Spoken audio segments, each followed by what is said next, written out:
강사 소개를 하면 어디서 굴러온 뼈다구인가 뭐 그런 느낌이 드시죠? 별다른 뼈다구는 아니고요. 저는 경주 김씨이고 신라 경순왕의 계륜군파 39대 손이라고 우리 아버님 맨날 자랑하면서 왕손이라고 그러는데 실제 왕손은 아닌 것 같아요. 왜냐하면 저희 주변에 제가 대학을 간 저희 가까운 친척 중에는 처음인 거 보니까 아마 조선시대나 일제 말기에 호적을 산 게 아닌가. 다 양반이라고 그러거든요. 뭐 그 양반이 아닌 그 집안이 거의 없더라고요. 제가 뭐 별다른 존재가 아니라는 말씀을 드리고, 우리 김바나바 목사님 초청해 주시고 또 이렇게 퀸즈 한인교회 와서 여러분 뵙게 된 것을 기쁨으로 생각합니다. 저는 1987년에 미시간주에 있는 그랜드 래피즈라고 하는 도시에 칼빈 신학교에 유학을 왔습니다. 그때가 이제 거의 36년 전인데 제 교회 양력을 보니까 55주년, 54년.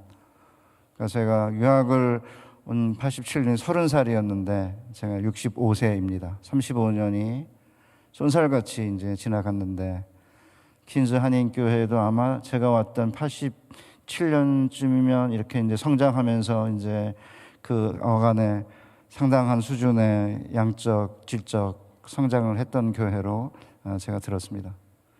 이런 퀸즈는 제가 처음 왔습니다. 이 옆에 뉴저지 초대교회에는 두 번 이제 한규삼 목사님하고 가까워서 방문을 했는데, 맨하탄까지는 왔는데 이제 퀸즈에는 제가 처음 오늘 김바나 목사님이 식사를 대접을 해주셔서 이렇게 한 바퀴 돌고 교회의 건물의 사이즈나 이런 걸 보면서, 요새는 뭐 건물이 교회가 아니고 성도가 교회다, 이게 듣기에 좋은 말을 하지만 이 안에 이 건물을 하나님께 드리고 봉헌할 때까지 초창기에 얼마나 많은 신앙의 선배들이 희생을 했을까 이렇게 생각하면 60대인 저는 눈물이 납니다. 저도 집 하나 장만하느라고 맨 땅에, 부모님이 집이 없어서 땅이 없어서 제 이름으로 등기가 되어 있는, 뭐 지금은 이제 아내 이름으로 넘어갔지만은, 그렇게 이제 땅을 얻는 그 과정에서 하나님께서 우리 가운데 어떻게 역사하시고 어떻게 내 삶을 돌보셨는지를 생각하면, 머리는 하늘에 두지만 발은 땅에 두어야 되는 게 우리의 크리스찬의 어떤 듀얼 멤버십인데, 항상 머리만 이제 하늘에 있고 발을 땅에 디디지 않는 교인들도 상당히 많거든요. 교회가 다 지어진 다음에 교회에 들어와서 교회 건물을 짓는데 한 번도 기억한 적이 없는데 뭐 이런저런 이야기를 해가면서 이전에 교회 선배들을 이렇게 뭐라고 하는 젊은 세대들을 이렇게 보면 마음이 너무 아프고요. 그래서 이렇게 퀸즈 한인교회 그 오랜 동안, 제가 30 몇 년 전에 이제 87년에 왔을 때 그 저를 대하는 미국에 이민 온 우리 성도님들이, 아이고 목사님은, 제가 강도사였는데요, 강도사님은 한국에 다시 돌아가셔서 좋겠네요. 그러면서 저희는 여기 살아야 돼요. 뭐 그런 이야기를 하신 분들이 몇 분 계셨습니다. 소수민족으로 미국에 살면서 자녀를 양육하고 부모님 봉양하고 교회를 섬기고 하시는 가운데 얼마나 수고가 많으실까 그런 생각이 들어서, 제가 65세의 나이로 이민교회를 방문하고 우선 여러분들에게 같은 그리스도 안의 형제로, 같은 한국 기독교인으로 여러분께 감사를 드리고요. 특별히 우리 바나바 목사님 사진 보면서 바나바 같다 그런 느낌을 받았는데, 위로자라는 느낌이 들었는데, 저보다 열 몇 세 후배이긴 하지만 따뜻한 마음으로 이렇게 맞이해주셔서 감사하고요. 새벽기도 오늘 아침에 이제 왔는데 우연히 이렇게 밖에서 어디로 출구가 있는지 몰라서 이렇게 헤매고 있을 때 우리 이강민 집사님 부부가 저를 이렇게 보고 아내랑 뭐 하냐 그러길래 한 바퀴 돈다 그러니까 차로 한 바퀴 돌면서 아침까지 이렇게 대접을 해주셔서 따뜻한 교회다, 네, 그런 생각을 하게 되었습니다. 저는 이명자라고 저 뒤에 와 있는데 그 아내랑 포천 여인입니다. 결혼해서 27살의 나이에 한 달 만에 프로포즈하고 3개월 만에 결혼했습니다. 누군지 모르고 결혼했습니다. 아내도 제가 누군지 모르고 결혼해서 그래도 많이 싸웠지만 그래도 이혼 안 하고 지금 40년째 살고 있습니다. 맨날 설교할 때나 강의할 때 서론 길게 하지 말아라 잔소리 했는데 지금도 서론을 지금 안 하겠다고 마음 먹고 앉았다가 나와서 지금 서론을 지금 길게 하는 이유는 여러분과 제가 누군지 조금은 알아야 이렇게 소통이 될 것 같아서 말씀을 드린 거고요. 큰딸이 85년생이고 87년생 아들, 95년생 아들 이렇게 셋을 한국에서 키우고 한국에 지금 이제 하나는 결혼하고 둘은 아직 결혼한 상태입니다. 목사님이 금요일 날 뭐 구약을 이렇게 하고 있다 그래서 저는 성경 공부인 줄 알았어요. 이렇게 집회인지는 잘 모르고요. 그래서 이제 성경 공부 3회라까지 했다 그러니까 이제 구약을 가르치는 사람이니까 이제 구약에 대한 이야기를 하기로 마음을 먹고 신약이 있는데 구약이 굳이 왜 필요한가 이런 제목을 전해드렸는데 우리 성도님들이 아니 뭐 우리 다 구약을 하나님 말씀을 받아들이고 있는데 왜 쓸데없이 뭐 신약에 있는데 구약이 왜 필요하냐 뭐 이런 그렇게 중요하지도 않은 그런 질문을 왜 굳이 해가지고 약을 팔려고 그러느냐 그러지 마시고요. 물론 우리 성도님들은 이미 삶 가운데서 구약을 그냥 하나님 말씀 그대로 이제 받아들이시기 때문에 어떻게 보면은 뭐 굳이 뭐 그렇게 이런 질문을 던져서 답을 해야 될 필요가 무엇이 있을까 이제 그런 느낌이 아마 드실지 모르겠는데 사실은 아직도 구약에 대해서 이렇게 오해를 하는 성도님들이 꽤 많아요. 예를 들어 구약은 율법이다 이렇게 하고 신약은 은혜다. 구약은 그림자고 신약은 실체다. 구약은 씨앗이고 신약은 꽃이다. 이런 이분법의 시각은 크게 보면 맞아요. 그런데 이거를 단순하게 받아들이면 아니 실체가 있는데 신약이 실체라면 신약이 실체가 있는데 그림자인 구약을 왜 봐야죠? 제가 이제 85년생 딸이 8년 만에 이제 딸을 또 낳았어요. 손녀를 낳았습니다. 저는 예수님이 태어나셨을 때 아기 예수님에게 동방박사 세 사람이 와가지고 절을 한다? 저는 이해가 안 돼서 아무리 구세주지만 뭐 아기한테 어떻게 절을 하지? 이런 생각했는데 손녀를 낳고 보니까 절을 할 수 있겠더라고요. 너무 예뻐서 그런 건 아니고 제가 이제 주일날 내일 설교할 때 이야기를 드리겠어요. 지금 다 얘기하면 김 빠진 사이다가 되기 때문에 제가 왜 그 어린 손녀에게 엎드려 절을 할 수 있는지는 제가 내일 설명을 드리고요. 그러니까 이제 동영상을 가끔 매일 이렇게 보거든요. 그런데 저는 이제 용인이라는 데 살고 딸내미 서초동 살아서 1시간 내지 1시간 반이 걸립니다. 근데 제가 딸이 아무리 맛있는 음식을 사준다 해도 안 가는데 그 손녀를 보려고 제가 매주 갑니다. 처음에는 이렇게 낯가림을 시작하잖아요. 한 6, 7, 8개월부터. 저를 못 알아볼까 봐 일주일에 가서 한 번씩 얼굴은 보여드려야 이 손녀님께서 저를 알아보실 것 같아가지고 제가 매주 갑니다. 그런데 이제 뭐 엄마나 할머니나 이제 도와주신 분은 뭐 1순위인데 저야 뭐 2순위, 3순위잖아요. 어떤 때에 가면 이렇게 한참 쳐다봐요. 아, 예수님이 마지막 날 저를 보고 누구냐? 이렇게 쳐다보면 어떡하지? 라는 느낌이 확 든 적이 있었습니다. 그러다가 이제 지금은 이제 익숙해져가지고 이제 금방 또 알아보곤 합니다. 그러면 동영상이 있는데, 실체가 있는데, 동영상을 왜 보죠? 만약에 신약이 꽃이고 구약이 씨앗이라면, 아니, 꽃이 있는데 씨앗을 왜 보겠습니까? 그래서 이제 교회 역사를 보면 구약은 필요 없다. 신약이 이미 이제 주어졌기 때문에 이래서 뭐 말시온이라고 하는 사람이 구약은 신약이 존재하는 한 신약이 우리에게 주어진 한 더 이상 필요가 없다라고 주장하기까지 합니다. 뭐 우리는 지금의 뭐 그런 이단 같은 주장하는 사람은 없지만 신약은 이렇게 읽으면 굉장히 살갑거든요. 근데 구약은 옛날 뭐 수천 년 전에 유대 땅이라고 하는 먼 지역에서 풍습도 전혀 다른 그런 이제 이야기들이고 뭐 자세한 제사법 이야기라든지 뭐 왕들의 이야기, 사사들 이야기 이런 거기 때문에 이해하기도 어려울 뿐만 아니라 우리에게 주시는 적실한 계시의 말씀이다. 그런 느낌이 잘 안 들어요. 지금부터 꽤 오래전이긴 하지만 어느 교회 가서 1시간 반 내내 구약을 열심히 설명을 했습니다. 그래서 잠시 한 10여 분 쉬고 두 번째 세션을 갖게 됐는데 권사님 한 분이 저한테 오시더니 목사님 신약의 말씀을 들으면은 엠마오로 내려가는 두 제자처럼 가슴이 뜨거워지는데 구약의 말씀을 들으면 안 뜨거워져요. 그 제가 1시간 반 동안 헛짓을 했구나 그런 느낌을 받았어요. 그렇지만 그 권사님의 말씀을 이해할 수 있습니다. 왜냐하면 신약의 말씀은 예수님의 말씀이기 때문에 또 성령님에 대한 이야기도 많고 그렇기 때문에 왠지 살갑고 들으면 바로 또 적용할 수 있고 또 듣고 있으면은 사랑스럽고 그런 말씀이잖아요. 그런데 이제 구약은 굉장히 이렇게 멀다 그런 느낌을 받기 때문에 제가 오늘 이 시간에는 이제 뭘 이야기하려고 하냐면 구체적으로 만약에 오늘 우리가 본문에 읽은 대로 율법과 선지자가 나를 가리키는 거다. 주님이 그러셨으니까 구약이 왜 필요하냐? 신약이 이미 우리에게 주어졌는데 라고 물으면 교리적으로는 예수님께서 구약의 율법과 선지자들이 나를 가리켰다라고 말씀하고 구약은 지금도 하나님 말씀이다. 이렇게 하면 공식적으로 옳은 대답이에요.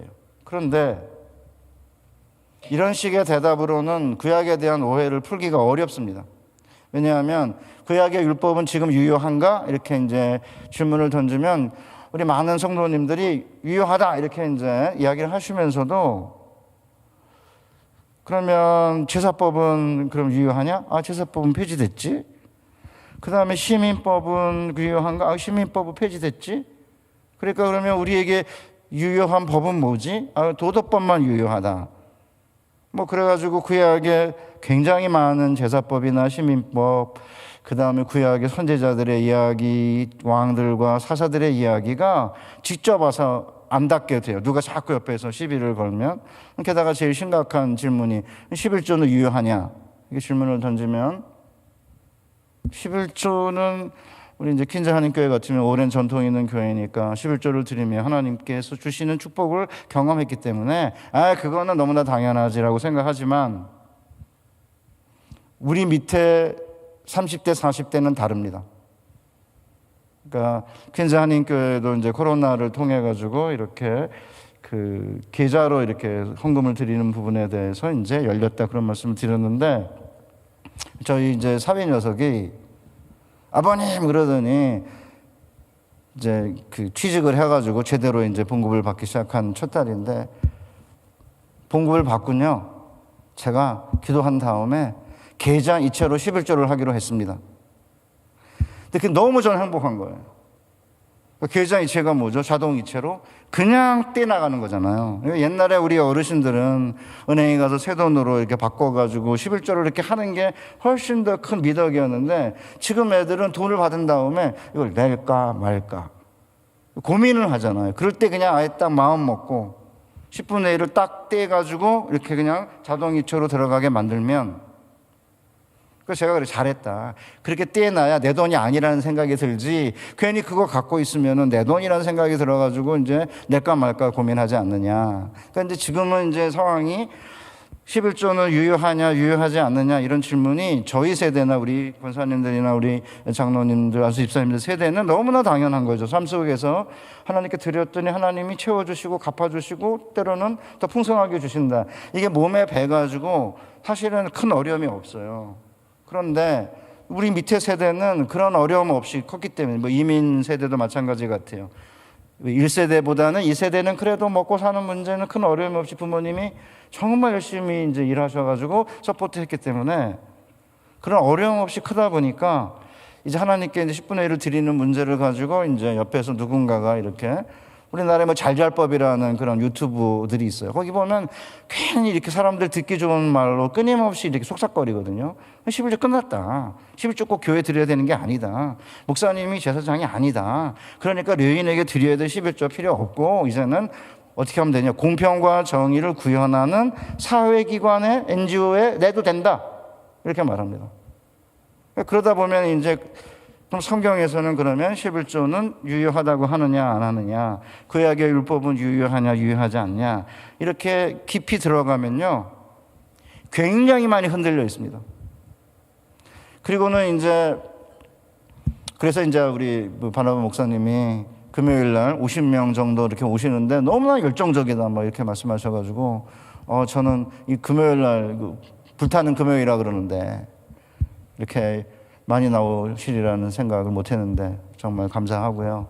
어쨌든 나이 드신 우리 어르신들이 또 젊은 세대도 있는데 구약은 그러면 왜 오늘 우리에게 계시의 말씀이고 하나님의 말씀인지를 교리적인 방식보다는 실전적으로 제가 한번 이제 설명을 해보겠습니다. 벌써 시간이 서론을 짧게 하라고 아내가 그 난리를 쳤는데 지금도 또다시 학교에서 선생질을 오래 하다 보니까 이게 이렇게 몇 분까지죠, 목사님? 아니, 그러시면 제가 시작을 몇 분에 했죠? 8시 15분에 시작했나요? 오케이. 그러니까 구약은 이렇게 오경, 모세율법, 그 다음에 역사서, 그 다음에 시가서, 선지서 이렇게 네 토막으로 나눠져 있습니다. 그래서 그 네 토막을 가능하면 하나씩 예를 들어서 구약이 왜 지금도 하나님의 말씀인가? 그런 부분을 한번 살펴보겠습니다. 여러분들이 이제 모세오경 그러면은 창세기, 출애굽기, 레위기, 민수기, 신명기 이게 5권이잖아요. 그런데 5권 중에 출애굽기, 레위기, 민수기, 신명기는 율법이고요. 제가 좀 더 설명하겠습니다. 앞에 창세기에 1장부터 11장이 이제 시초사라고 불러요. 태초사 이렇게 부르고요. 12장부터 50장까지가 족장사거든요. 그러면 1장부터 11장을 시초사라고 불러요. 뭐든지 이 땅에 존재하는 것의 기원, 근원, 시작을 이야기하니까 시초사라고 그러죠. 우주를 어떻게 만드셨는지, 인간을 어떻게 창조하셨는지, 죄가 어떻게 들어왔는지, 죄를 지었을 때 하나님이 어떻게 심판하시고 하나님이 어떻게 구원하시는지, 이게 이제 시초사거든요. 근데 이제 그동안에는 과거에 그런 일이 있었다고 하더라, 그렇게만 자꾸 이해를 하지 이 시초사가 어떻게 종말과 연관되는지를 이야기하지 않으면 시초사는 그냥 지나간 과거의 이야기입니다. 그런데 성경을 이렇게 읽으면요, 처음에 성경의 그 최초의 시초론이 종말론이에요. 그러니까 처음과 끝이 같다는 거죠. 그러니까 시작과 종말이 같을 거다. 그래서 시작이 중요한 거죠. 왜냐하면 종말을 알려면 이제 우리 성도님들이나 제가 이제 종말의 시대에 살고 있고 이제 종말이 다가오고 있고 저도 65세인데 이제 종말에 가까이 가고 있죠. 저도 90세까지 산다 그러면 25년 남았는데 뚱뚱해가지고 90세까지 살 수 있을지는 잘 모르겠습니다. 그래서 약간 살을 빼고 있는 중인데, 그러면 저도 지금 개인적인 종말이 가까이 오고 있고 또 우리는 언젠가 심판하러 다시 재림하신 주님 앞에 서야 되지 않습니까? 그러면 그 종말에 대해서 굉장히 이렇게 뿌예요. 옛날에는 우리 가난하고 그랬을 때는 우리 이제 뭐 주기철 목사님처럼 장차 망할성이다 여기는 장망성이고, 그리고 눈만 들면은 구름만 뜨면 주님이 언제 오시는가, 주님 고대가 이런 거를 불렀는데 한국교회도 더 이상 주기철 목사님의 고대가 안 부릅니다. 고대가 제가 들어본 지가 수십 년 지났습니다. 그러니까 이제 먹고 살만하고 등 땄으니까 이 세상보다는 오는 세상을 바라보고 주님의 그 재림을 갈망하는 그런 그 마음이 굉장히 많이 식었습니다. 그러니까 진짜 심판이 있을까? 내세가 있나? 우리가 그렇게 믿고 왔지만 마지막에 악인들을 영원한 멸망 속으로 집어넣는 불못이 있는가 과연? 그러니까 부활이 없고 재림이 없으면 먹고 마시고 즐기자라고 말하는 게 너무나 당연하다고 이제 바울이 이야기하고 있는데, 한국교회 안에도 이 부활과 종말에 대한 그런 시각이 굉장히 약해진 이유가 뭐냐면 시초론 때문에 그렇습니다. 무슨 말씀이냐면 하나님께서 이사야 46장 9절 10절에 내가 너희는 옛적 일을 기억하라. 나는 하나님이라. 나 외에 다른 이가 없느니라. 나는 하나님이라. 나 같은 이가 없느니라. 내가 종말을 처음부터 고하며 아직 이루지 아니한 일을 옛적부터 보이고. 이르기를 나의 모략이 설 것이니 내가 나의 모든 기뻐하는 것을 이루리라 하였노라. 왜 종말을 처음부터 고한다고 이야기하죠? 이사야 48장도 똑같습니다. 12절에 야곱아 나의 부른 이스라엘아 나를 들으라. 나는 그니 나는 처음이요 또 마지막이라.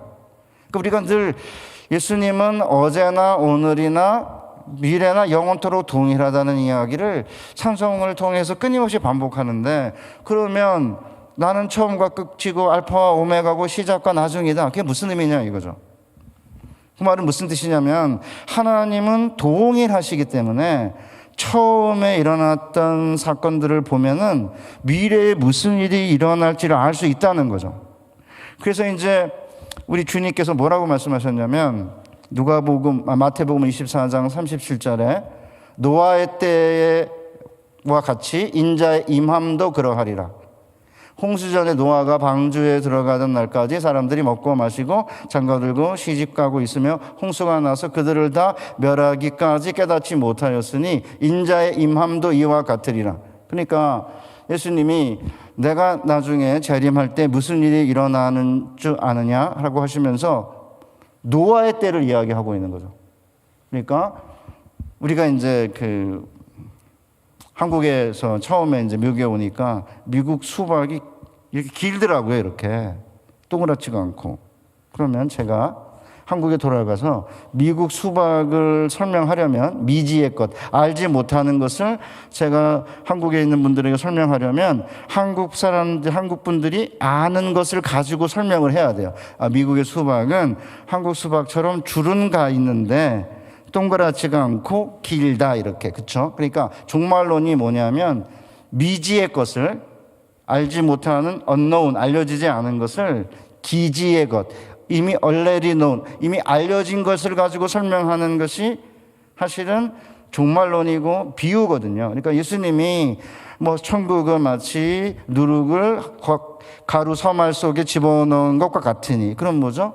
누룩과 가루 서말이라고 하는 우리가 알려진 걸 가지고 주님께서 우리가 알지 못하는 하늘나라를 설명하시는 거잖아요. 그러니까 미래에 인자의 때에 무슨 일이 일어날 거냐?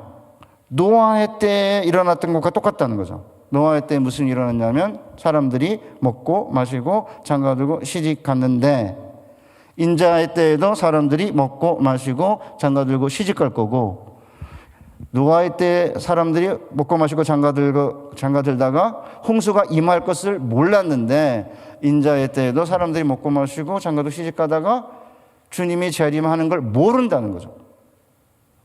그러니까 이제 많은 사람들이 이제 먹고 마시고 장가들고 시집 가는 게 이제 너무 좋으니까 주님의 재림에 관심이 없죠. 우리 이제 한국에서도 제가 이제 주님의 재림과 종말 이런 걸 얘기할 때, 이게 예수님이 금방 오신다고 그러니까 이렇게 이제 발 뒤꿈치를 들고 이렇게 고대를 하고 있는 거죠, 이렇게. 근데 안 오시는 거 2000년 동안. 언제까지 이게 발 뒤꿈치 들고 이러고 있습니까? 그러니까 주님의 재림과 종말을 잘 믿지 않으려고 하죠. 왜냐면 먹고 마시고 장가들고 시집가고 하면서 등 따쓰고 이제 배부르니까. 그래서 목사님들이 하나 꾀를 내셨어요. 예수님이 비 오는 날 수요일 날 온다. 여러분 다 들으셨죠, 그죠?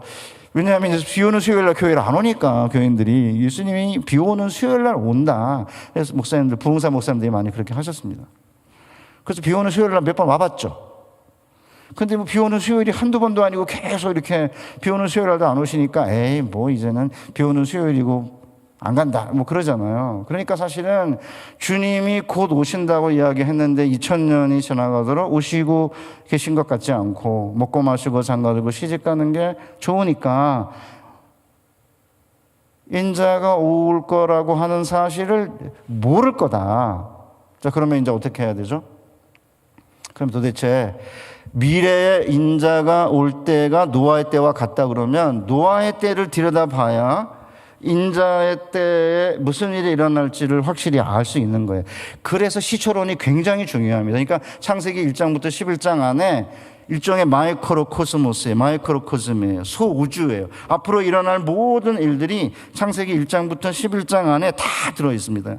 그래서 제가 구약을 가르친 선생인데 한 번은 창세기 1장부터 11장까지 이제 그 귀국해가지고 청년부를 가르치다가 죽는 줄 알았습니다.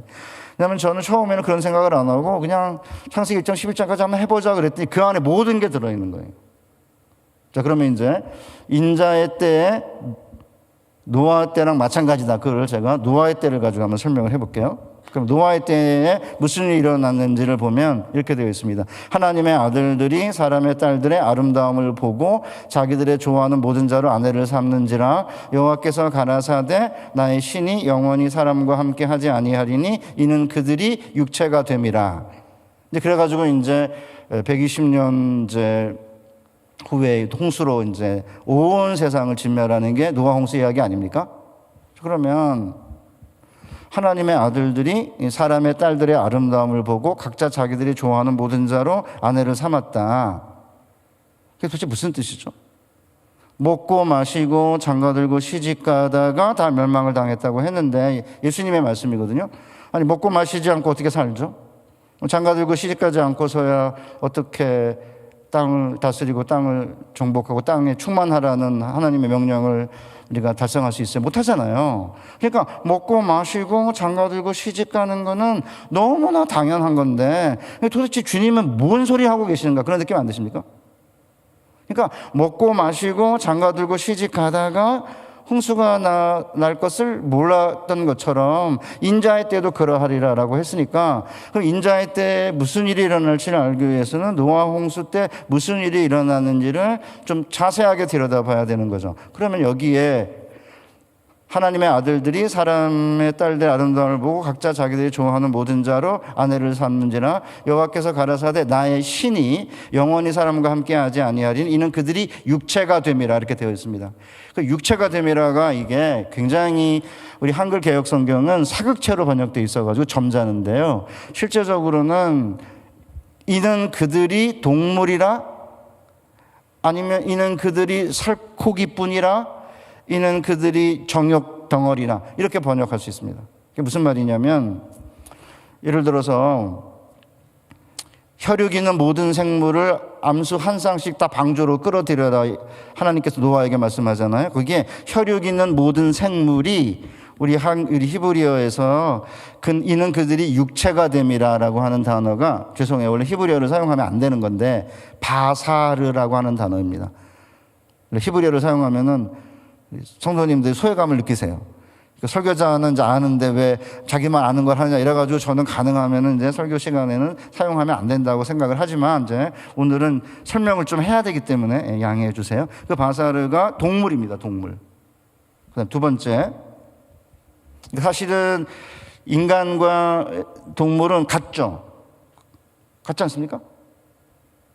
그러니까 그 도울 김용옥의 딸이 생각한다, 거론하는 존재한다인데 그 도울 김용옥 씨 딸이 사진 작가인데 돼지랑 함께 이렇게 이제 뒹굴어요. 그러니까 우리는 동물이다, 거론하는 존재한다. 아주 독특합니다. 그러니까 우리는 동물과 같다는 거죠. 사실은 동물과 같은 날 창조됐습니다. 그렇죠? 암컷, 수컷, 남녀 같습니다. 그리고 결합을 해야 자녀를 생산합니다. 새끼를 낳고. 그런 면에서 인간은 동물과 같은데 뭐만 다르냐면 하나님이 이렇게 생기를 불어넣으셔가지고 살아있는 생명, 인간이 된 거죠. 그렇죠? 그러니까 여기에 이는 그들이 동물이 됨이라 이렇게 해석할 수 있는 거예요. 그렇죠? 그럼 어떻게까지 동물이냐? 하나님께서 아담을 이렇게 깊이 잠들게 하신 다음에 갈빗대 하나를 이렇게 취하시고 살로 대신 채우셨다고 되어 있는데 이 살이 바사르예요. 그러니까 여기서는 뭐냐면 살코기, 이렇게 뼈 말고 이렇게 물컹물컹한 이 플래시, 이게 이제 바사르거든요. 그러니까 이제 하나님이 단단한 뼈와 이렇게 약한 살을 가지고 이제 여성을 만든 거예요. 그러니까 이제 이는 그들이 살덩어리뿐이라 이렇게 해석할 수도 있습니다. 그다음 여호와 하나님이 이제 아담을 깊게 이제 잠들게 하신 다음에 바사르와 뼈를 가지고 하와를 만드신 다음에 이제 아담이 하와를 보고 이는 내 뼈 중에 뼈요 내 살 중에 살, 이것도 마찬가지입니다. 살입니다.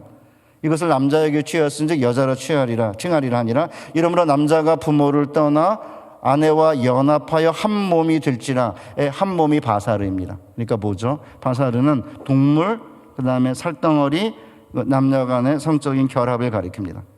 약간 지금 느낌이 묘해지시죠, 그죠? 그러니까 하나님이 인간을 창조하셔가지고 동물처럼 이렇게 만드셨지만 생기를 불어넣어가지고 생명이 되게 하셨는데, 이 인간들이 하는 짓이 뭐냐면 먹고 마시고 장가들고 시집가는 일만 하니까 동물인 거죠. 살덩어리죠. 그 다음에 성적인 행동을 주로 많이 하는 거죠. 게다가 아주 좀 자극적인데요. 이 단어는 이 어떤 남성이나 여성의 어떤 성기를 가리키는 단어예요. 그래서 이스라엘 자손에게 고하여 이르라, 누구든지 몸에 유출병이 있으면 할 때 그 몸이 바사르고요. 에스겔 16장 26절에 보면 하체가 큰 내 이웃 애굽 사람과도 행음하되 심히 음란히 하였다고 할 때 그 하체가 크다는 단어가 성기가 큰 이런 뜻이라 영어에는 제니탈 이렇게 번역을 할 정도였습니다. 그러니까 이제 이건 너무 이제 적나라하니까 제가 더 이상 언급하지 않을게요. 자, 그러니까 뭐죠? 하나님의 아들들이 사람의 딸들의 아름다움을 보고 각자들이 좋아하는 모든 자로 아내를 삼아서 이 사람들이 거인, 네피림이 됐고요. 결국은 오늘 현대어로 번역을 하면 명문가의 부모들이 명문 자녀들을 만들기 위해서 사실은 열심히 공부시키고 좋은 대학 보내고 명문가의 딸과 아들을 데려다가 며느리랑 사위 삼고 명문 가문을 만들고 그러면서 사실은 그들이 거인들이 된 거죠. 하나님의 아들들이니까 신화죠. 현대 신화, 삼성 신화 이러잖아요. 요사회도 신화 시대입니다. 그러니까 거인들, 신화, 레전드, 전설, 그러면서 현대나 사실은 고대나 똑같은 거예요. 그러니까 이제 하나님께서 이렇게 보시니까 동물과 인간을 같은 날 창조하셨지만 생기를 불어넣어서 생명이 되게 하셨는데, 이 인간들이 여러분이 아시죠? 가인 이후에 끝내는 이제 동생을 죽이고, 라멕 같은 경우에는 분노의 정신으로 살고, 그러면서 이제 노아 시대에 이르게 되니까 이제 어떤 상황이 되냐면 먹고 마시고 장가들고 시집가는 게 전부가 된 거죠. 그러니까 이제 하나님께서 이제는 얘네들은 동물인 거예요. 살덩어리 뿐이에요. 내 신을 불어넣었던 신을 내가 더 이상 사람과 함께 있지 않게 하겠다. 그러니까 신을 거두어 가신 거죠. 그럼 남은 건 뭐죠? 짐승이죠. 어떻게 하죠? 진멸시켜야죠. 그래서 바울이 뭐라고 말했냐면 너희들이 어찌하여 성령으로 시작했다가 육체로 마치려 하느냐라고 하셨습니다. 그러니까 저는 사실은 이제 구약을 제가 이렇게 가르치면서 학교에서 가르치고 그러면서 구약의 이 노아 시대에 일어났던 일들이 적나라하게 사실은 교회 안에 드러나고 있다는 사실을 이렇게 경험하게 되면 막 소름 끼칠 정도입니다.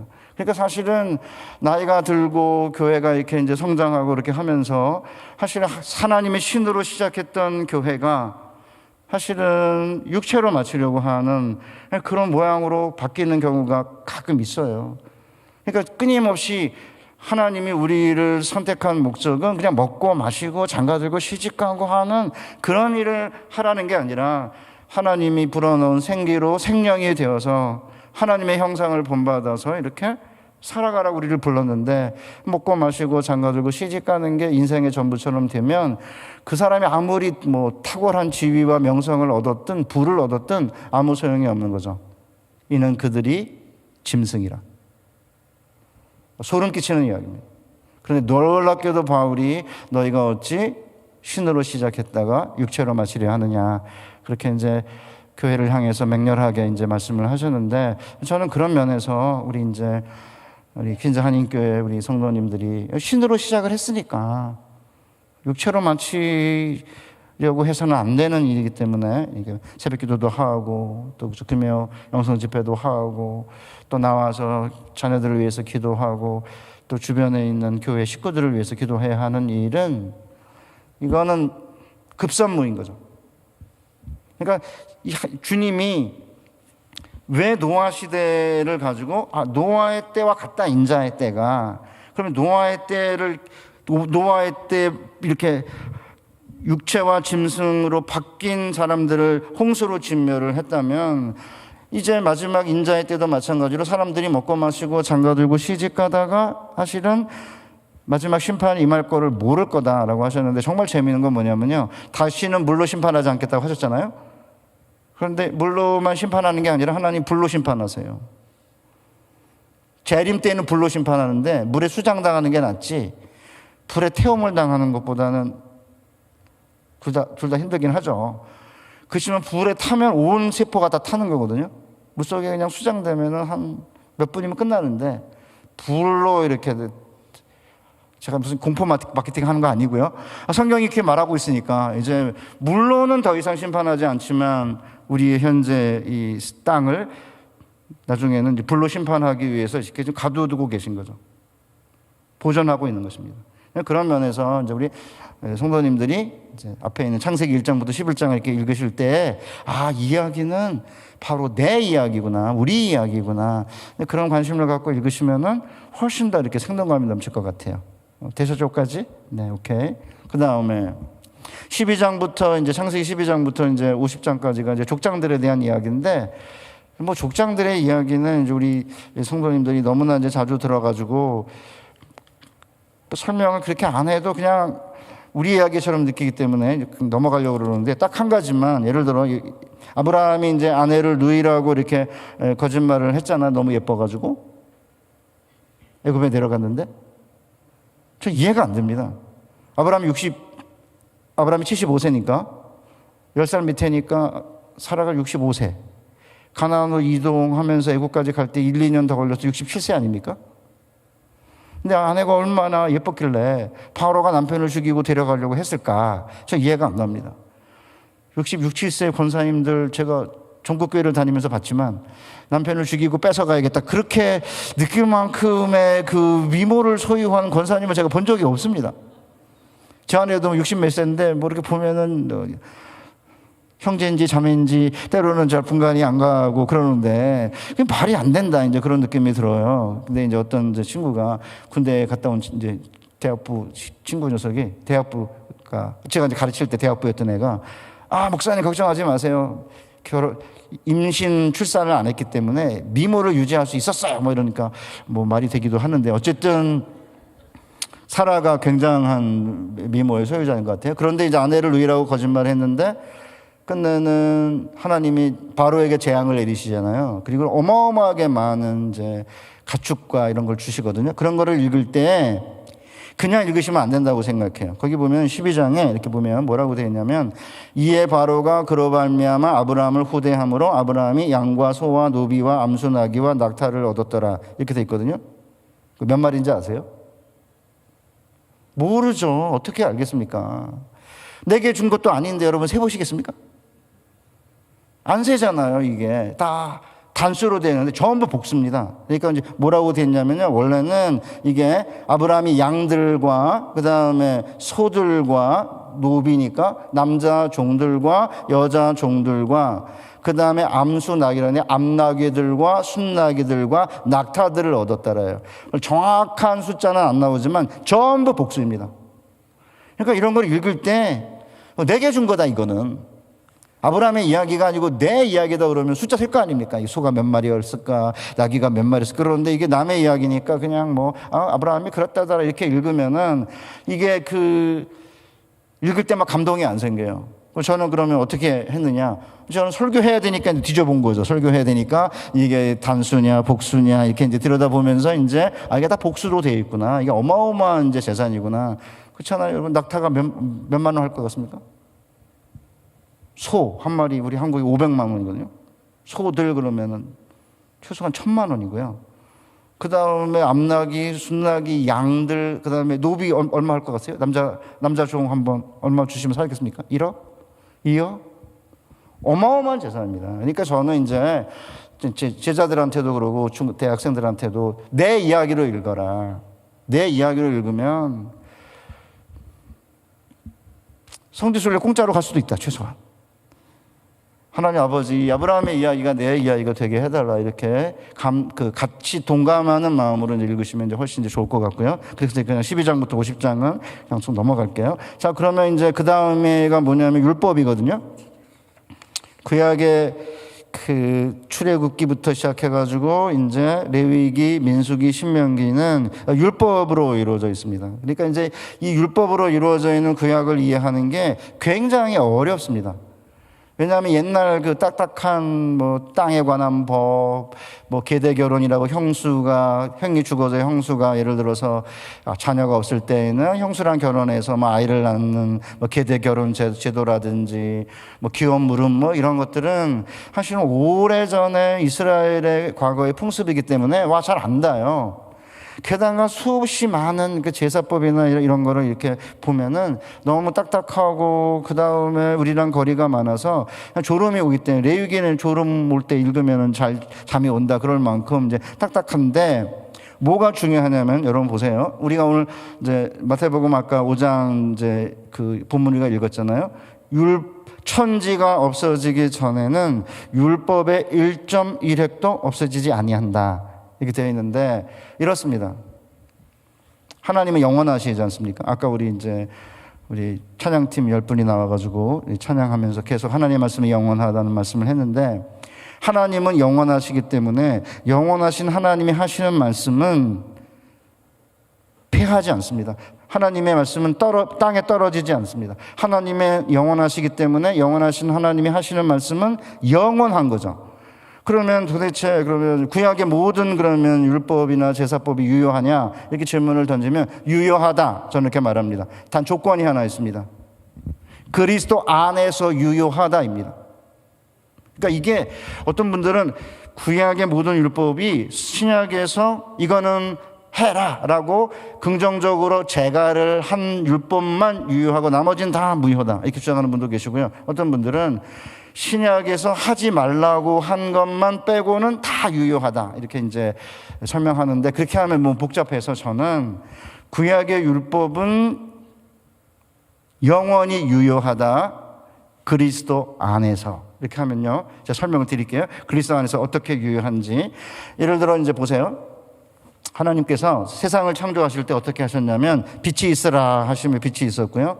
궁창이 있으라 궁창 위의 물과 궁창 아래의 물로 나누어라 이렇게 10번 말씀하세요. 히브리어로 보면 정확하게 하나님께서 말씀하셨다라는 게 이제 바요메르 엘로힘이라는 건데 이 표현은 딱 10번밖에 안 나옵니다. 하나님이 이르시되라고 하는 게 약간 나오는데 그래서 한글 성경으로 보면 11번 나오는 것처럼 보이는데 그거는 똑같은 표현이 아니고 약간 다른 표현입니다. 딱 10번입니다. 자, 그럼 보세요. 하나님이 빛이 있으라 하심에라고 했는데 10번의 말씀을 통해서 천지를 창조하셨는데 지금 그대로 있잖아요. 지금 그대로 있지 않습니까? 지금.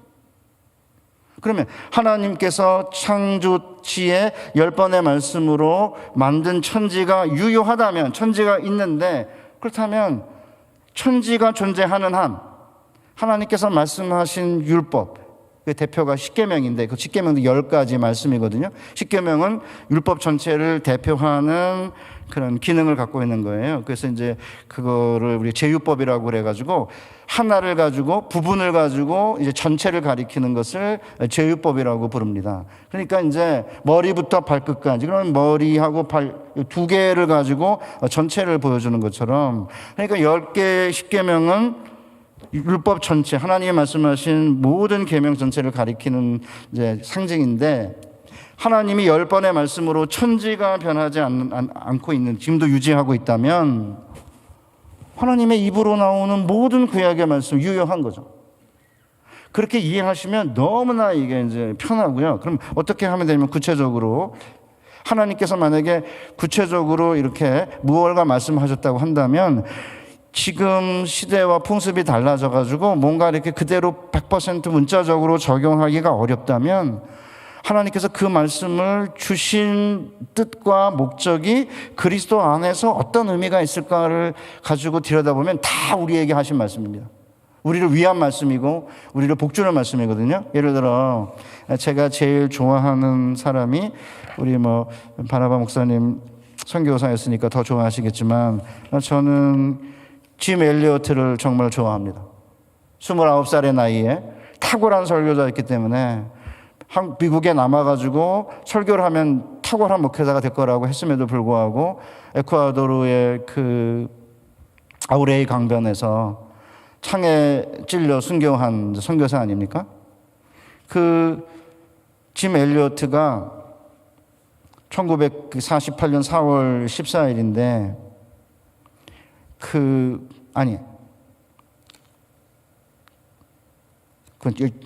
일기입니다. 죄송합니다. 그때가 1956년 1월 8일이었는데 그 짐 엘리어트가 1948년 4월 16일에 아마 대학생이었던 것 같아요. 대학교 2학년이나 3학년쯤인데 전능자의 그늘이라고 부인인 엘리자베스가 그 짐 엘리어트의 일기를 이제 모아가지고 출판한 책이거든요. 근데 그걸 제가 박사학위를 받고 시간이 나서 읽었습니다. 레위기 17장 10절 피를 먹는 자는 영원히 하나님의 진노를 산다. 나도 마찬가지이다. 내가 만일 내 생명의 피를 아껴 제물로 붓지 않을진대 하나님 무서운 진노가 내 뜻을 가로막을 것이다. 아버지 제 생명을 취하소서. 주님의 뜻이라면 제 피를 취하소서. 주님의 삼키는 불로 제 피를 태우소서. 제 것이 아니기에 아끼지 않겠습니다. 주님 가지소서. 다 가지소서. 제 생명을 세상을 위한 희생으로 부으소서. 피는 주님의 제단 앞에 흐를 때만 가치가 있는 것입니다. 저는 이 대목을 읽는 순간에 막 가슴이 뛰기 시작했습니다. 레위기에 피를 먹지 말라. 이거는 제사법이다. 여기서 피는 생명을 가리킨다. 이건 동물의 피를 먹지 말라는 것이지만 신약시대에는 예수님의 피를 가리킨다.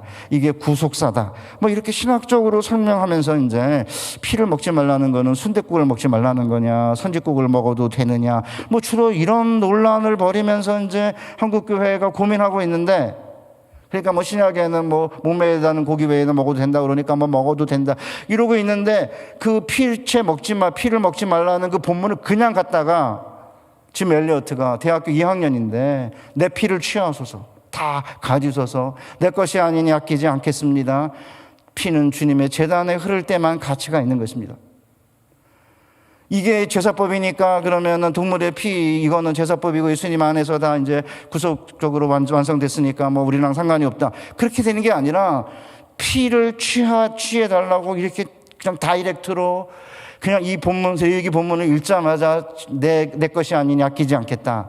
그거 제가 그때 박사학위를 받은 후였거든요. 박사학위 받으면 뭐 합니까? 나는 과연 이 본문, 구약의 레위기 본문을 가지고 하나님 제게 아닙니다. 제 피는 취하십시오. 다 가지십시오. 내 것이 아니니까 아끼지 않겠습니다. 전 그렇게 해본 적이 없었습니다. 그래서 저는 지금도 우리 아까 바나바 목사님하고 좀 비슷한 생각을 하는 것 같은데 하나님을 정말 사랑하는 사람은요 해석학으로 박사학위 받지 않아도 다이렉트로 가져다가 그냥 적용하며 삽니다.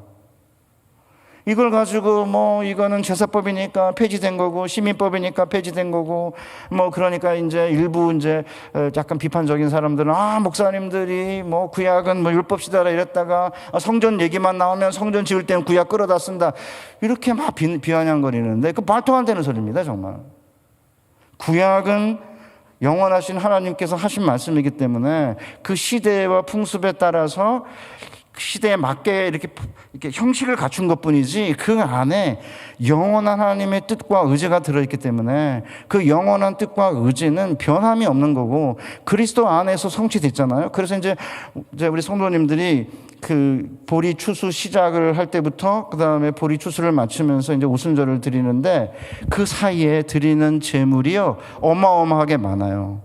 웬만한 재산을 가지고는 그거 다 못합니다. 이제 그러니까 이제 일부분들은 그건 구약 시대니까 그런 거고 신약은 예수님이 단 한 번의 제사로 영원한 제사를 드렸다. 그러니까 우리가 기쁨으로 값없이 구원을 얻었다. 그리고 그냥 획 지나가거든요. 예수님의 피는 프라이슬리스입니다. 예수님의 그 값으로 계산할 수 없는 보혈의 피로 만약에 우리가 구원을 받았다고 한다면 구약시대 사람들이 어마어마한 경제적인 희생을 감수하면서 제사를 드렸던 것보다 훨씬 더 많은 희생을 할 수도 있는 건데, 입만 열면은 뭐 그리스도께서 값없이 그렇죠. 값없이 주셨죠. 그 어마어마한 하나님의 생명을, 하나님의 아들을. 그러면 그런 계산할 수 없는, 값으로 매길 수 없는 어마어마한 사랑을 받았다면 웬만한 경제적 희생은 아무것도 아니라는 생각으로 나아가야 되는데, 이게 거꾸로 됐습니다. 그러니까 이제 구약은 율법이고 신약은 이제 은혜다, 이렇게 생각을 하면 심각한 오해인 거죠. 왜냐하면 구약은 동물의 피로 제사를 드렸지 않습니까? 그렇기 때문에 은혜가 신약보다 작아요. 구약은. 왜냐하면 그림자니까. 신약은 동물의 피가 아니고 예수님의 피지 않습니까? 그러니까 하나님의 은혜를 베푸신 다음에 가나안 땅으로, 애굽에서 400년의 노예 생활을 마치고 가나안 땅으로 출애굽시켜서 해방시키고 땅을 주셨는데, 신약은 영원한 죄와 율법의 정죄와 기소로부터 우리를 구원하시고 그리스도의 십자가 피로 구원하셨기 때문에 은혜가 훨씬 커요. 그러면 구약에 하나님의 은혜를 베푼 다음에 가나안 땅을 주겠다고 하시고 애굽에서 구원하신 다음에 십계명을 비롯한 율법을 주셨잖아요. 살인하지 말아라 했는데, 신약은 훨씬 더 심각합니다. 네가 살인하지 말라는 말, 옛날 말씀을 들었으나 이제 내가 너에게 말하노니 형제를 향해 바보 같은 놈이라고 하는 자는 지옥에 떨어질 것이다. 근데 전 나이가 들면서 자꾸 바보 같은 놈이란 말이 더 많이 나오거든요. 이게 젊었을 때는 적이 별로 없었어요. 그러니까 나이가 들면 적이 많아지더라고요. 희한해요. 미운 놈들도 많아지고. 그래가지고 저 이렇게 웬만하면 이렇게 나쁜 자식들, 뭐 나쁜 놈들, 뭐 이런 말 잘 안 했었거든요. 그러니까 나이가 드니까 이 나쁜 놈들이 많이 보여가지고 그런 말이 툭툭 나오는 거예요. 그러니까 사실은 신약의 입장에서 보면 예수님의 말씀은 감당 못합니다. 아니 어떻게 형제 나쁜 놈을 향해서 바보 같은 놈 이런 말도 못하게 하고, 맹세하지 말라 이러잖아요. 예면 예고 아니면 아니지, 맹세하지 말아라. 맹세할 필요가 없이 진실의 증인으로 살아라, 그거 아닙니까? 그 때문에 간음하지 말라는 옛날 말씀을 들었지만 내가 너희에게 말하노니 여자를 보고 음욕을 품는 자마다 이미 마음에 간음한 자다, 이렇게 말씀하시거든요. 우리 한글 성경은 이상하게 번역을 해놨습니다. 옛날에는 여자를 보고 음욕을 품는 자마다 이미 마음에 간음한 자라고 했는데, 갑자기 몇몇 분들이 모여가지고 성경 번역을 했는지 음욕을 품고 여자를 보는 자마다 이미 마음에 간음했다고 순서를 바꿨습니다. 아마 몇몇 이렇게 여성주의자들이 왜 여자가 음욕을 일으키는 동인이냐, 음욕을 일으키는 무슨 원인자냐, 누가 그 떠들었나 봐요. 그러니까 음욕을 품고 여자를 보는 자마다로 순서를 바꿨습니다. 근데 저는 왜 아무것도 없는데 음욕을 품죠? 여인을 보고 아름답고 그러니까 뭐 음욕을 품다 이해가 되는데, 아무것도 없는데 음욕을 품고 여자를 봐요? 변태 아니에요? 제가 더 이상하게 번역을 해놨어요. 뭘 좀 바꾸려고, 뭔가를 바꾸려고 이렇게 막 애를 썼는데, 이게 말도 안 되는 얘기를 하고 있는 거죠. 그 이상한 변태죠. 왜 아무것도 없는데 자기 스스로 자가 발전을 해가지고 왜 음욕을 품고 난리냐고요, 뭐 때문에. 그러니까 물론 그럴 수도 있겠지만, 이건 제가 오해하지 마시고요. 그러니까 이게 사실은 이미 마음에 간음했다. 그게 무슨 뜻이죠? 아내를 사랑하는 사랑이 온 몸을 이렇게 휘감고 있어서, 마치 술람미 여인이, 솔로몬이 술람미 여인의 머리채 이렇게 감기잖아요. 완전히 사랑에 빠져서. 그러니까 부부 사이는 그 사랑에 의해서 완전히 이제 둘러싸여 있기 때문에, 다른 여인을 보고 이렇게 음욕을 품으면 이미 끝까지 그 길로 간다면 간음의 길로 자동적으로 가게 된다. 그러니까 그런 마음이 딱 생기면은, 내가 이거를 그냥 그대로 욕망을 그대로 방치해 두거나 내버려 두면은 끝내는 그 길로 가는 거구나 라고 우리 주님께서 가르쳐 주신 거잖아요. 근데 이제 그전에는 우리 상담하시는 이제 분들이 한국교회에서도 여자를 보고 음욕을 품는 거는 남자의 건강한 신체의 상태를 이야기하는 거다. 그러니까 그거는 큰 문제가 안 된다, 그렇게 가르쳤습니다.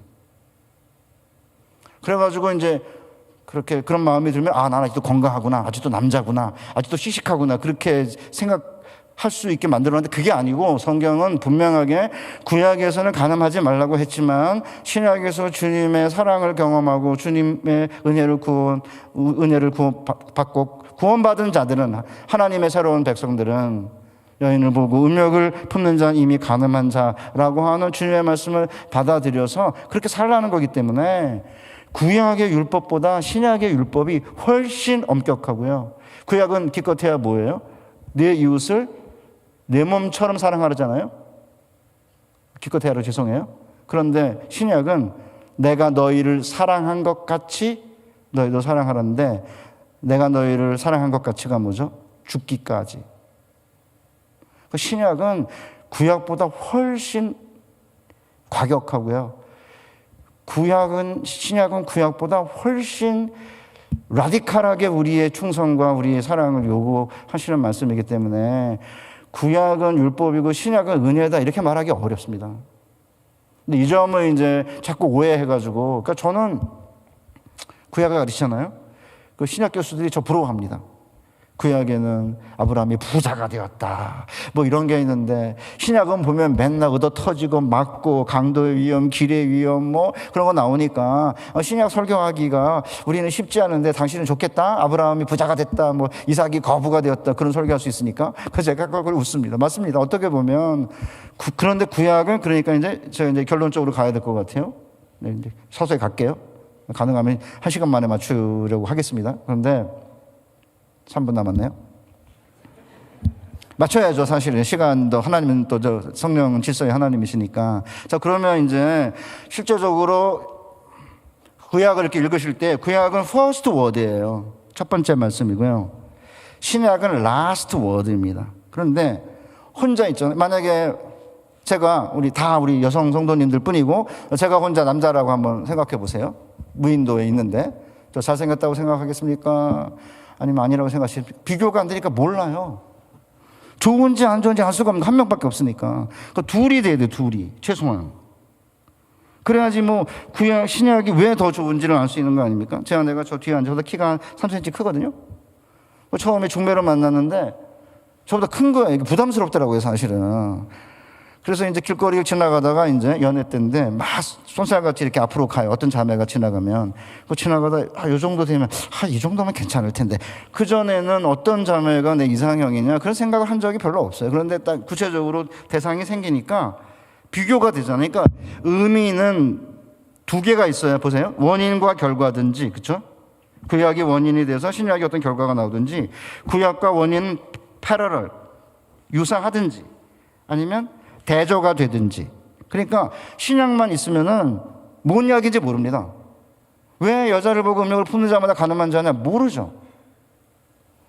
구약의 그 많은 가늠의 이야기를 다윗 같은 경우도 못 견디잖아요. 그죠? 가늠의 유혹을. 그런 점에서 이제 처음 말씀이고 마지막 말씀이기 때문에 처음 말씀과 마지막 말씀이 두 개가 같이 있어야, 그래야 이게 오케스트라의 심포니가 되는 거고요. 이제 마지막으로 이제 지혜에 대한 이야기를 한 5분만? 네, 5분만 더 하겠습니다. 그 다음에 이제 시가서가 뭐냐면은 욥기, 시편, 잠언, 전도, 아가서거든요. 시편은 찬양과 애가. 기쁠 때 막 찬양하고요. 슬플 때 애가를 부르면 됩니다. 그러니까 사실은 시편에 나오는 찬양과 애가야말로 인간이 하나님께 드릴 수 있는 최고의 감정을 표현하는 언어이기 때문에 그런 면에서는 사실은 우리가 복음성가도 좋아하지만 사실 시편 찬양이나 오래된 우리 찬송가를 이렇게 부르면 막 가슴이 뜨거워지거든요. 저는 천부의 의지 없어서를 불러야, 울어도 못한 애를 불러야 막 가슴에서 막 이렇게 용수좀 치는데, 요새 애들 뭐 나는 다윗처럼 춤을 출 거에 헤이호 이렇게 막 난리를 치고 있잖아요. 그럼 저는 가슴에서 이게 안 움직입니다. 이게 울어도 못한 애가 나와요. 그러니까 이제 집에서도 가정 예배를 드리면 제가 그런 거 부르잖아요. 천부의 의지 없어서. 제 아내랑 애들이 아니 왜 이렇게 할아버지 찬송을 맨날 불러 이러는데, 저희 세대는 이렇게 수련회나 부흥회 가서 손들고 천부의 의지 없어서 손들고 옵니다. 그때는 정말 이 세상에서 아무도 나를 알아주지 않는데 오직 하늘의 아버지 당신밖에 없습니다. 그러면 막 가슴이 막 미어지거든요. 근데 요새는 이렇게 날아가는 그런 이제 복음성가들이 좀 많아가지고 저희 세대는 이제 안 맞는데, 문제는 뭐냐면 밑에 세대는 천부의 의지 없어서 그러면 가슴이 안 열립니다. 얘네들은 좀 이렇게 날아다니는 걸 좀 불러야. 들어오기 때문에 우리 이제 어르신들이 양해해 주시고 예배 시간에 조금 이렇게 날아다니는 그런 걸 해도 우리가 참자 인내하시면서 이제 참아주시면 될 것 같고요. 그 다음에 지혜 문학 잠깐 한 몇 분만 더 얘기하겠습니다. 그 다음에 욥기, 잠언, 전도 이게 지혜 문학이고 아가서가 사랑 문학인데요. 이게 현재를 이야기하는 거예요. 현재 슬플 때 애가를 부르고 현재에 기쁠 때 감사 찬양을 부르는 거고요. 그 다음에 욥기랑 잠언이랑 전도서는 이 지혜 문학이거든요. 그러니까 우리가 구원받은 다음에 바로 천국에 가는 게 아니라 우리가 구원받은 다음에 이 땅에 살아야 됩니다. 이 땅에 살 때 그럼 어떻게 살아야 되느냐를 보여주기 때문에 사실은 정말 중요한 책입니다. 우리에게는. 그러니까 이제 지혜 문학에서는 말씀을 지키는 게 생명의 길이다 이러잖아요. 그러나 이제 개신교에서는 아니다. 오직 구원을 우리가 우리는 죄인이고 우리는 아무리 해도 행위로 이제 구원받을 수 없다. 뭐 이런 이제 가르침이 주된 가르침이기 때문에 잠언 전도 욥기 잠언 전도를 이렇게 읽으면은 아니 무슨 행위로 구원받는 것처럼 이렇게 뭐 지혜가 생명의 길이다 뭐 이런 얘기가 나오고 현재 우리가 어떤 선택을 하느냐가 우리의 생명과 우리 행복에 직결된다 이제 그런 얘기가 나오니까 이게 우리의 힘으로 구원받을 수 없다는 개신교의 전통적인 신학과는 좀 다르게 느껴져 가지고 그동안에 무시가 되었는데 이게 뭐냐면요. 지혜는 뭐냐면요. 이렇습니다. 욥기 잠언 전도잖아요. 인생의 길을 이렇게 걸어갈 때 이게 대낮도 있고 그 다음에 어슴푸레한 황혼도 있고 그 다음에 흑야도 있습니다. 이렇게. 그러니까 잠언은 의인이 고난당하는 걸 본 적이 있느냐 뭐 이런 이야기입니다. 대낮입니다. 대낮. 그러니까 의인은 고난당하는 적이 없다 이렇게 말해요. 그런데 전도서로 이렇게 가잖아요. 전도서 들어가면 이게 황혼이거든요. 그 전도서는 뭐라고 되어 있냐면 지혜가 많은 것도 이게 문제다. 너무 의로운 척 하지 말아라. 뭐 유상야릇하게 말해요. 뭐 책을 너무 많이 뭐 읽는 것도 안 좋고 뭐 그러니까 이건지 그러니까 이 황혼이 되면은 이게 어슴푸레 해가지고 그러니까 이게 맞는지 저게 맞는지 지혜가 좋지만 너무 지혜로운 것도 아니고 좋은 것도 아니고 의로운 것도 좋지만 너무 의로운 척하지 말라 이래요. 그 다음에 이제 욥기로 들어가면은 깜깜해요. 욥기에 들어가면은 의인이 왜 고난을 받는지 알 수가 없습니다. 그러니까 이제 하나님이 욥을 놓고 내기를 하시거든요. 사탄이랑. 자, 하나님도 참 너무 심하죠. 야, 사탄, 너 봐라. 너 욥처럼 경건하고 의로운 사람 본 적이 있느냐? 왜 그렇게 잘난 척 하세요? 그러니까 사탄이 그게 뭐 괜히 그렇겠습니까? 한번 쳐보세요. 까닭없이 하나님을 경외할 리 없으니까 한번 치십시오. 이런 거예요. 그러니까 하나님이 이제 내기에서 사탄의 이제 내기에 하나님께서 이제 걸려 들으셨어요. 겉으로 보면 걸려 든 것 같이 보여요. 약간 표현이 불경하죠? 그럼 나중에 보면은 이제 아닌데 그러니까 이제 하나님을 쳐봐라 그래요. 하나님 믿은 거죠, 욥을. 절대 욥은 나를 욕하지 않을 거다. 쳤어요. 재산 다 날라갔어요. 아들 딸 다 날려보냈어요. 근데 저주하지 않잖아요. 그러니까 이제 하나님 봐라 너 욥처럼 그렇게 경건한 그리고 온전한 사람 봤냐 그러니까 사탄이 아이고 뭐 어차피 생명이 위태롭지 않으면 뭐 아내이고 애새끼들 이거 상관없지 않느냐. 솔직히 그러잖아요. 아파봐요. 애고 남편이고 뭐 상관없잖아요. 그죠? 내 몸이 아프니까. 그러니까 치라 그러죠. 생명 건드리지 말라. 그러니까 온몸에 욕창이 생기게 해가지고 치잖아요. 욥이 저주하지 않습니다. 그러니까 누가 이겼냐? 하나님이 이겼죠. 그러니까 욥은 미친 거죠. 이유가 뭔지 모르겠는데 갑자기 재산 날아가고 아들 딸 죽고 그 다음에 온몸에 이렇게 종기가 생기고 그런데 욥이 끝까지 하나님이 내기를 걸었는데 하나님이 내기에 걸 만큼 온전한 사람인 거죠. 그러니까 욥이 내내 3명의 그 친구들과 함께 3라운드로 싸움을 벌이거든요. 경론을. 네가 임마 죄를 졌으니까 고난당하지 고난을 괜히 당하냐 이러는데 욥이 이제 열받아가지고 계속해서 난리 치잖아요. 그러니까 그 욥기를 읽으면은 고난당할 이유가 없는 것처럼 보이는데 고난을 당하는 의인의 고난을 이야기해요. 그러니까 이제 여기서 끝나면 여러분들이 머리가 많이 아플 테니까 고난에도 이유가 없지만요. 하나님이 우리에게 은혜를 베푸는 것도 이유가 없으세요. 왜 나만 당한다고 그러지 마시고 왜 나만 이렇게 은혜를 받느냐.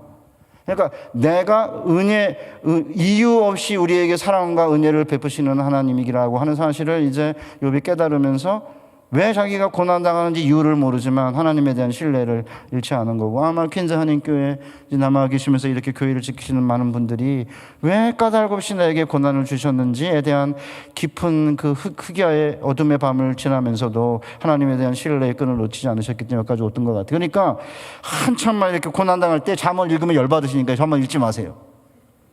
그건 대낮에 읽는 거예요, 대낮에. 그 다음에 뭔가 아리까리하고 막 이렇게 하면은 내가 이 말을 해야 되나? 이게 진리니까 해야 되나? 이렇게 하지 말고요. Doing the right thing in the right time, in the right way. 옳은 일이라도 올바른 방식으로 말해야 되고 올바른 타임에 말해야 돼요. 그러니까 이게 옳은 지혜의 가장 중요한 정의입니다. 그러니까 옳은 일, right thing을 그냥 무조건 하는 게 아닙니다. Doing the right thing 언제? In the right time. 적절한 시기에. 갑자기 열받고 있는데 들이대면서 당신 이렇게 하지 말고 좀 참고, 그죠? In the right way, 올바른 방식으로. 그러니까 지혜는 여호와를 경외하는 것이 지혜의 근본인데, 이 지혜의 근본이 여호와를 경외하는 그 지혜를 어떻게 그러면 우리가 일상생활을 살아가면서 어떻게 여호와를 경외하면서 지혜의 길을 살 것이냐. 이때 대낮, 그 다음에 황혼, 그 다음에 흑야, 이 세 개가 지혜의 삼중주예요. 그러니까 이제 우리의 아이들에게는 잠언을 가르쳐야죠. 의인 절대로 고난 안 당한다. 하나님 그냥 내버려두지 않는다. 기본을 가르치고, 그 다음에 이렇게 야리까리하게 이렇게 보일 때에는 뭐 잘난 척 하면서 막 의롭다고 그럴 때는 좀 참아라. 그래야지 뭐 그냥 뭐 진실이라고 아무한테나 막 해야 되고 그러면 안 되지 않습니까? 그리고 또 한참 컴컴해서 아무것도 안 보여. 특별히 어두운 밤에는 누가 적인지, 하나님이 적인데 하나님이 적처럼 다가오는데 사실은 그 적이 아니고 이제 딴 분일 수 있는데 하나님이 사랑의 얼굴인데, 그때는 이제 굉장히 그 하나님을 공격하는지 적이 공격하는지 왜 공격하는지 이유를 알지 못할 때는 이제 그때는 이제 욕기를 피고 하나님은 이제 저주하지 마시고 그냥 생일만 저주하면 됩니다. 나를 배웠다고 하던 큰 날이 없었다라면. 그럼 성경에서 하나님이 욥한테 욥이 한 말이 옳다 그랬으니까 우리가 욥이 한 말을 그냥 올리면 됩니다. 하나님 저주하지 말고 그냥 어머님이 나를 배웠다고 하던 큰 날이 없었더라면. 이거는 성경에 나오는 말이니까. 그때는 열받을 때는 이제 욥기 가지고, 아니 애가를 가지고 나와서 거친 언어처럼 보이지만 하나님께 이렇게 탄식하면 하나님께서 우리의 탄식을 들어주실 것 같아요. 자, 이제 제가 제 마무리를 하도록 하겠습니다. 우리 퀸즈 한인교회가 이렇게 든든하게 이제 목사님 오셔가지고 청년부가 이렇게 늘어나고 있다는 이야기를 집사님 통해 들었고 또 부목사님 통해 들었습니다. 너무 감사하고요. 교회가 점차 이렇게 힘들어져가는 이때 우리 어르신들이 그동안의 신앙의 그 유산을 끝까지 붙잡고 또 지금까지 해왔던 헌신 하나님께서 보상해 주실 것이고요. 주님이 이 땅에 재림하는 그날 먹고 마시고 장가들고 시집가는 인간들을 전부 다 불못에 던져 넣을 거고, 우리를 해와 같이 빛나는 얼굴로 우리를 맞아주실 그날을 바라보고, 저보다는 젊으니까 우리 김 바나바 목사님과 우리 교육자들과 당회 또 중직자들과 모든 교우들이 하나가 돼서 이 교회에 들어오는 새로운 세대 또 넥스트 제너레이션을 위해 헌신하시다가 하나님 부르시는 그날 하늘에서 또 다시 만날 그날까지 건강하시고 또 신앙생활 잘하시고 하나님의 축복받는 교회와 성도님들 되시기를 주님의 이름으로 축복합니다. 하나님 아버지 감사합니다. 우리 퀸즈 한인교회를 축복해 주셔서 지금까지 이렇게 성장시켜 주시고 여러 가지 어려움에도 불구하고 좋은 목사님 보내주시고 우리 당회와 또 난수 집사님들과 권사님들과 모든 성도들이 하나가 되어 교회를 다시 회복시키고 부흥시키는 과정으로 깊숙이 들어서게 해주신 것을 감사합니다. 우리 바나바 목사님에게 축복해 주시고 또 모든 성도들과 함께 찬양하고 말씀을 전하고 기도하는 가운데 기도의 열매와 기쁨이 넘치게 하여 주시옵소서. 예수님의 거룩하신 이름으로 기도하옵나이다. 아멘.